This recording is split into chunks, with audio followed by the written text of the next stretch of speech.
يخططون، ينفذون، يعملون على إيجاد منافذ تمكنهم من الوصول لطريق الانتصار على منافسهم الأنيق الطلابي.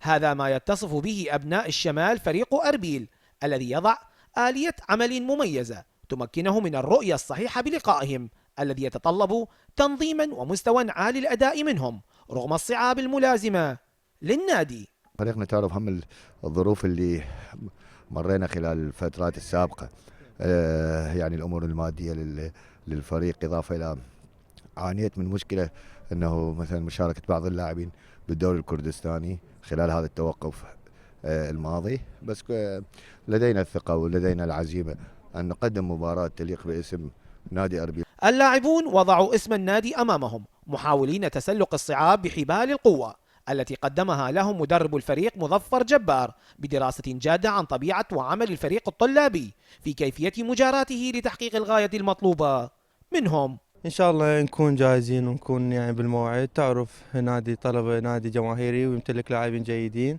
صح هاي السنة يعني ما استقطبوا لاعبين نجوم يعني مثلا سوبر، لكن يمتلكون شباب جيدين وقاعد يقدمون مستويات جيدة. تعرف اللاعبين نادي أربيل أكثرتنا يعني شباب وأكثرتهم مثلا أول موسم يلعبون. إن شاء الله نقدر يعني نحقق نتيجة إيجابية إن شاء الله. الحمد لله يعني استعداداتنا كل زينة كفريق وكحراس، شغلنا شغل زين، وإن شاء الله راح يكون شباكنا نظيف، وأتمنى من الله عز وجل أن يوفقنا جميعا، لأن صعب علينا مثلا 3 مباريات متتالية مع الفرق جماهيرية وملعب الشعب، بس إن شاء الله اللاعبين راح يكونوا من المستوى المطلوب.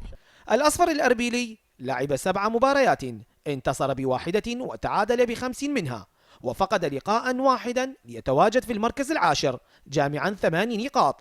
وفي هذا اللقاء يحاول أن يترك بصمة مرضية لكل عشاقه ومحبيه. جنود القلعة الصفراء يحاولون وضع علامة الانتصار بمباراتهم أمام الأنيق الطلابي من أجل تحرير النقاط ال3 التي تعطيهم دافعا نحو المراكز المتقدمة بسلم الدوري.